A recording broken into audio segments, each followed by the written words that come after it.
That's pretty impressive. Well, our esteemed professor and physician friend, Dr. Davenport, go ahead and take it away for us. Okay, well, I tell you that that last discussion really changed a little bit of my thoughts on this talk, because I don't get into too much of the of that aspect of it in this talk, but a few things. I've always known about the TRA. I've known about it for a while, but I never saw the proof or the actual experience with it, and I thought that was extremely impressive. So my task, I think, tonight is to talk a little bit about the younger athlete and some of the things that you have to think about it, which does overlap a little bit with what's been said so far. But I'd like to first give some acknowledgments. I took a sabbatical last year, and I spent some time in the U.S. looking. I got very interested in a lot of the nerves, and then I had the great honor of going to Japan, and I spent some time in several institutions. One really tremendous one was in the Sendai Hospital at the sacroiliac joint that was started by Dr. Murakami, and then, as you can see, Dr. Kurosawa is the biomechanical engineer with him. And I had a great time learning a lot about the fascial release around nerves with Dr. Yoshida, and really kind of rocked my whole thought process on the treatment of a lot of the nerves and sacroiliac joint. And then I went on to Auckland. I deal with a lot of Ehlers-Danlos ligamentous laxity patients. And so I worked a little bit with Fraser Burling. And then I just add this one down, John Liftoff, who does a lot of the dextrose work, kind of added a new flavor into that as well. So it was actually really a great experience.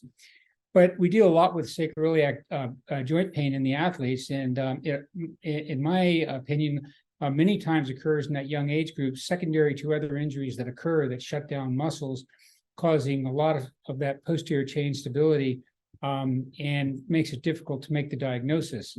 And I'll just go through some relevant anatomy just to repeat a few things, is that the sacroiliac joint's wider in front and superiorly, has a range of motion of somewhere around 3 degrees, perhaps sometimes up to 4 degrees or 6 degrees. And its position of stability is in that forward flex nutated position, and that can alter during the running or gait cycle from one side to the other, whether you're striking the ground or whether you're in the mid-stance phase. And then we know that the SI joint stiffness is really imparted by a lot of the muscles, and particularly the erector spinae multifidi, which you can see on that ultrasound right along in there. And those actually many times are noted to become very weak after you put an athlete in a brace for a bit for maybe spondylolysis, and I think are part of the process of needing rehabilitation and destabilizing the SI joint. But obviously the TRA activation is I think a huge part of that. And then I think I always think about the entire ligamentous attachments around the SI joint, including the long SI ligaments, the short SI ligaments, the interosseous ligaments, obviously are some of the most important, along with the sacrotuberous and the sacrospinous ligaments and the iliolumbar ligaments. But then all of that actually attaches to the spine as big sleeve. And so it's this whole tensegrity, along with the attachments of all the muscle tendon units, that you have to carefully look around for by imaging and by ultrasound, which is a very good way of looking at tears in the transversus abdominis and at little ligamentous attachments of the thoracolumbar fascia to the anterior abdominal muscles. And then I think this is not quite as common in the younger age athlete as it is in the older age athlete, but I think that the destabilization of the sacroiliac joints imparts compression and toggling to the cluneal nerves, particularly the superior cluneal nerves, as it goes through the osseous tunnel, the fibroosseous tunnels there. And you do see this in kids sometimes, but again, not quite as frequently as you would in the adult population. And if you take a look at the nerve distribution of that, it's really the superior cluneal nerves head all the way over to the lateral aspect. And then you've got the middle cluneal nerves, which is right along the SI, which can sort of make you think more SI pain. And the inferior cluneal nerves are right along that gluteal crease right there. And so I try to always palpate and make sure that I feel those different areas out.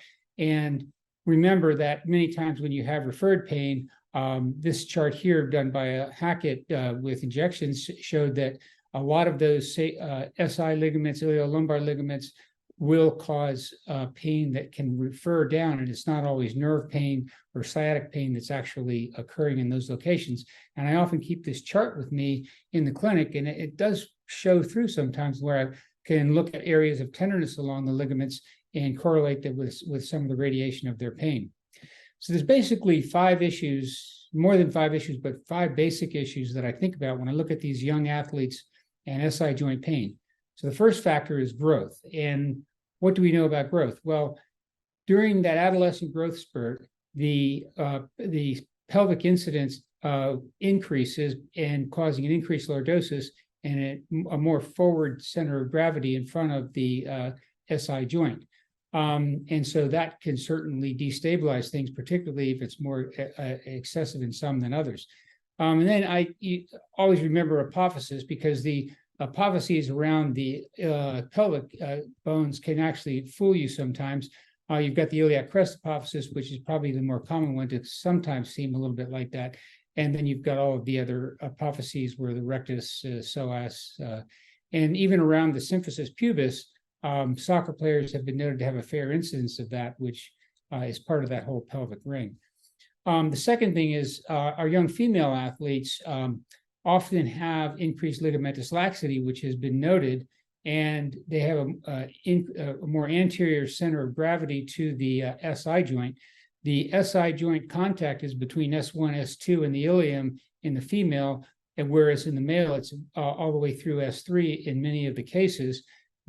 So that plus the fact that the sacrum is more vertical in females makes it more unstable. And the actual SI joint itself, instead of being more horizontal, by Tim Resco and some of the colleagues at Children's, has been shown to be more vertical, more sagittal, I should say, and perhaps imparting a little bit more instability. So these are some of the things that we want to consider. And then ligamentous laxity itself, and certainly there's acquired ligamentous laxity, and then there's congenital ligamentous laxity. So Ehlers-Danlos syndrome, which produces more of a type 3 collagen rather than the type 1 collagen, and may impart that increased flexibility.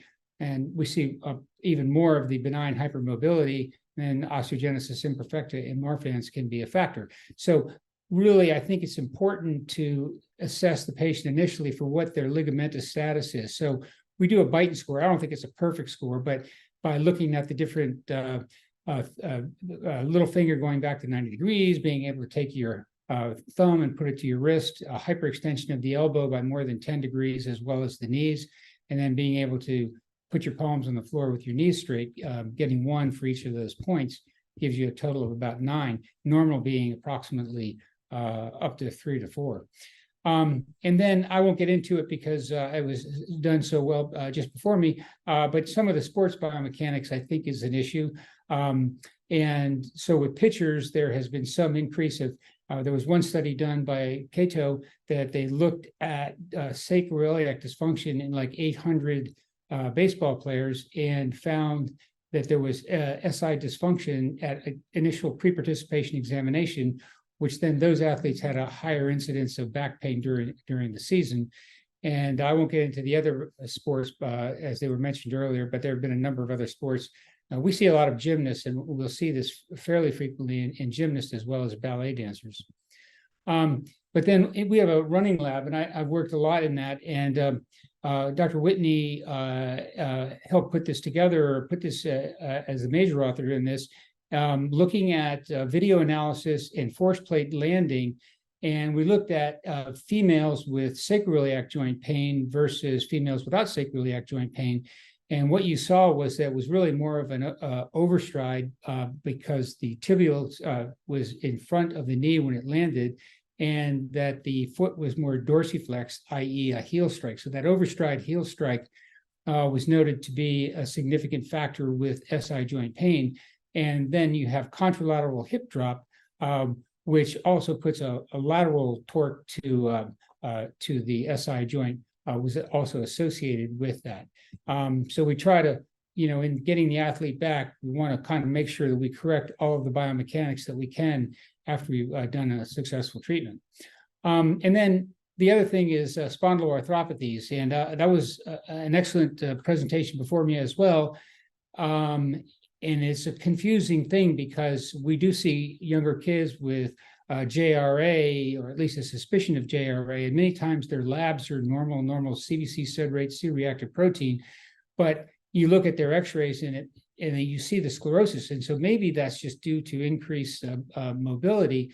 But I think the one thing that can kind of tip you off on the T1 signals is that if you start to have a loss of cartilage, then, that's kind of a time you might want to step in with rheumatology, because the biologics may stymie that and keep that loss of cartilage, which is such a big factor. CAT scans can also be done, or SPECT CTs can be done if an MRI can't be done.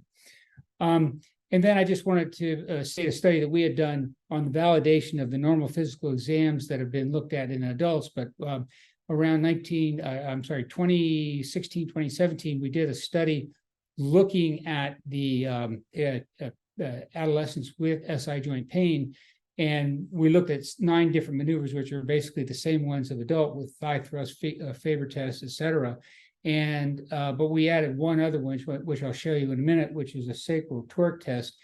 And we had athletes come in, and if we did an SI joint injection on them at the lower end of the SI joint, and if the pain got better, then we went back and looked at those tests and saw which ones of those were actually positive.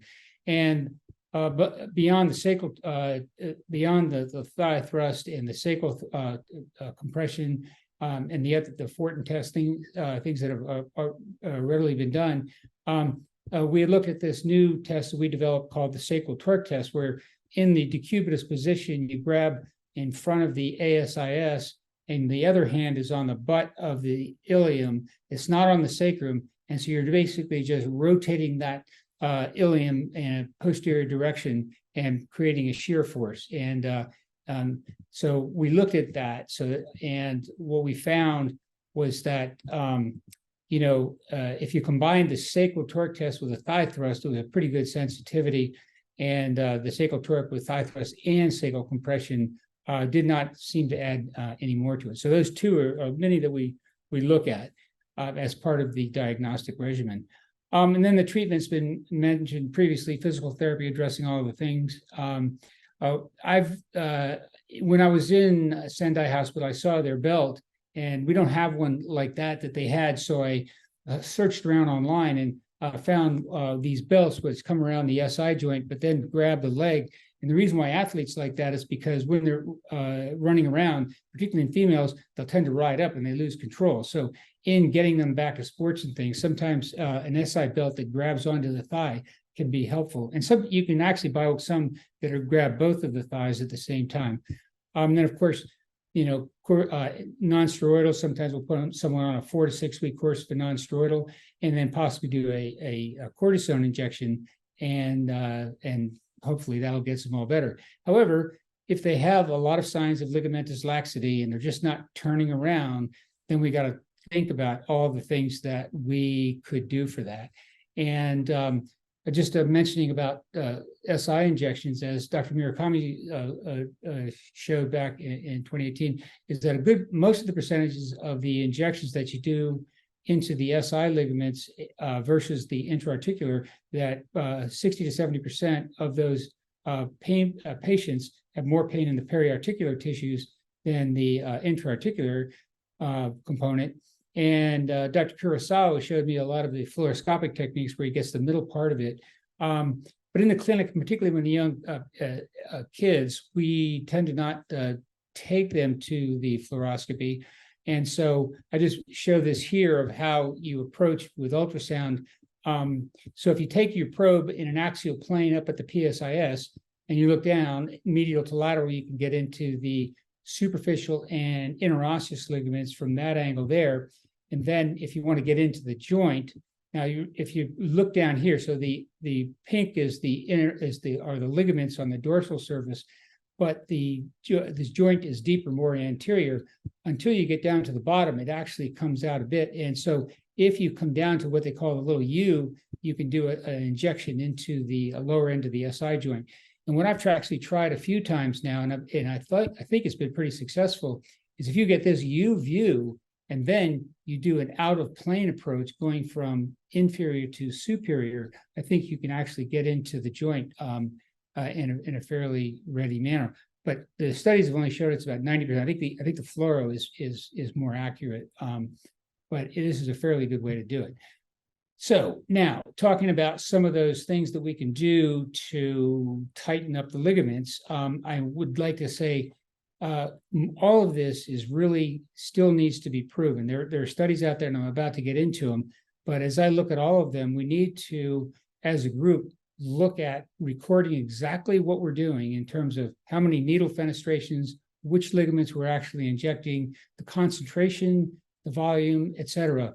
The Orthobiologic Association has put a big push on this so that we can actually get this data readily analyzed and determine whether these treatments are effective and compare them against different institutions as well.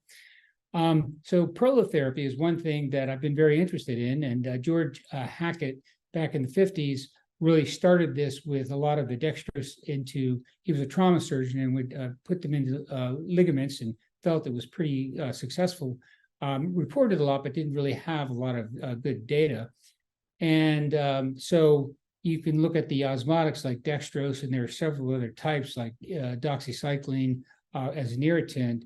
And if you take a look at the data on hypertonic dextrose, which is anything above 10%, usually 12.5 or 25%, you can, there are some studies that show efficacy, but they're very small. So like this one study by Ragabo looked at MCL injuries in rats, and they compared hypertonic dextrose to saline to nothing.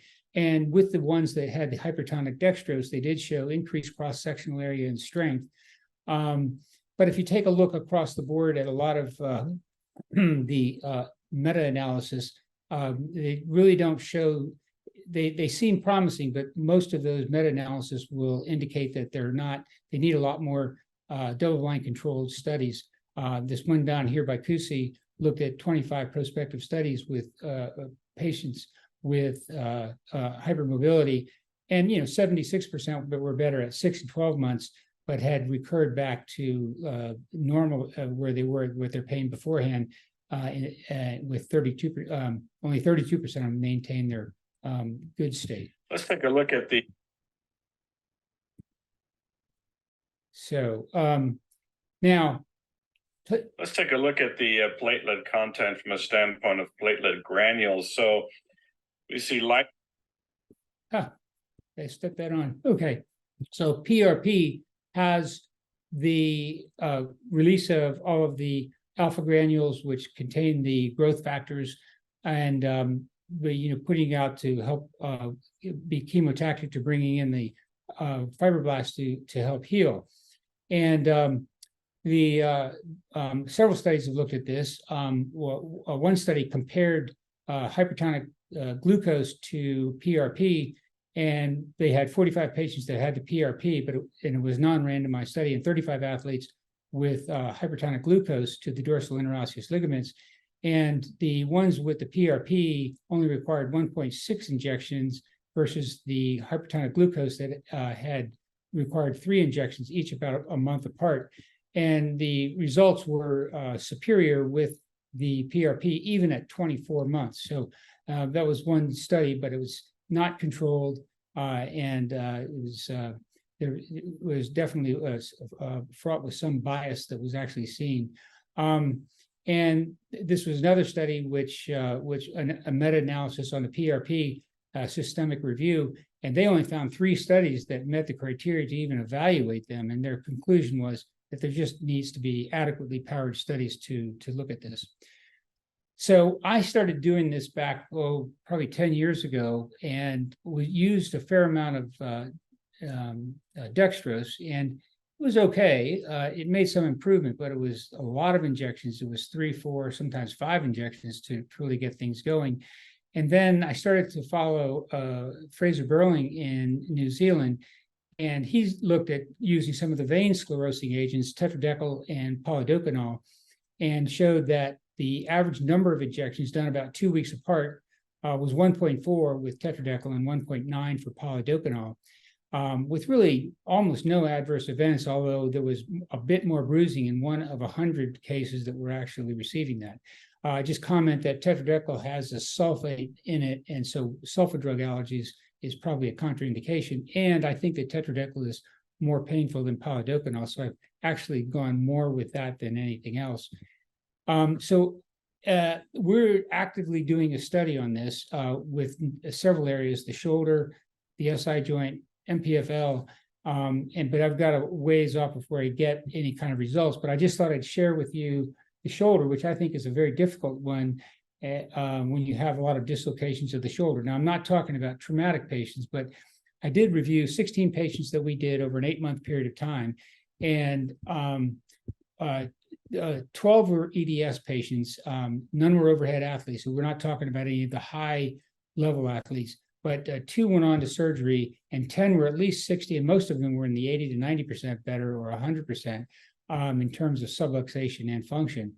4 were non-EDS. 1 was a pitcher, and the only reason why I did him is because he was going away to college, and he didn't have time to have surgery, so he said, well, let's try this. So I had 3 days before he went to college.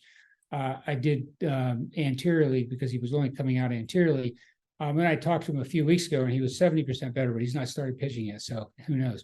And 1 swimmer was better, but hadn't gone back to her pool. And then there was 1 that was no better. My thought is that in that hypermobility point with the Ehlers-Danlos, that there may be some effect here, but still a lot to be said. And then I also say that I think in terms of looking at the SI joint, you have to think about the nerves around it and make sure that you deal with them as well. And sometimes it's the cluneal nerves and injecting and hydrodissecting around them, or it could be the posterior cutaneous nerve of the thigh, which comes out with the SI joint through the sciatic notch and then comes down along the side of the hamstrings and gives off the inferior cluneal nerve. And so that's really all that I had to say.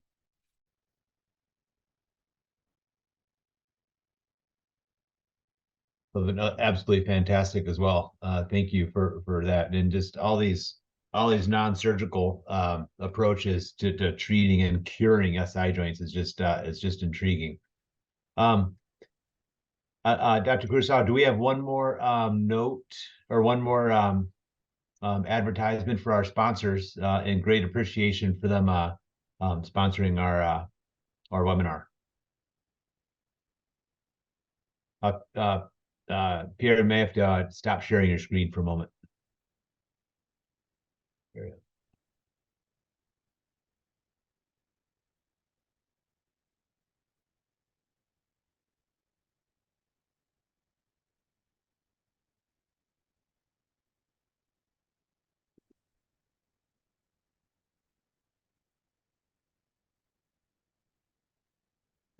Pierre, is PRP a first line injection agent for you in the treatment of SI joint pathology? I would say yes, a lot of the times, because it's a little bit more expensive than doing things like prolotherapy with polydocanol. I will often start with the polydocanol, but okay. In sort of reviewing everything, I think no more studies need to be done, but I tend to think that the prolotherapy on some of the most difficult Ehlers-Danlos, I've got this one girl that she's now 26 years old, and I've been taking care of her since she was in the mid-college level. And the one that seems to last the longest with her is the PRP. But I think it's it still needs to be determined. Got it. I had a question, I guess, looking at your approach, which it seemed to be heavy in ultrasound with looking at it, and then looking at Professor Kanioka's slides at any rate, where I did not see that his was being utilized with ultrasound. And there's also a question, I think, in the chat. Do you always use ultrasound when injecting the posterior ligaments, or are you able to do it by feel and just your knowledge of anatomy? I think it could be done. I do everything with ultrasound, so it's hard for me to say I wouldn't do it. But I think if you went up to the PSIS and had good palpation and it was a thinner patient, I think you could probably get in there, because if you just come straight down at about a 45-degree angle, there's not much else that you're going to hit there. Right. I would, yeah. Okay.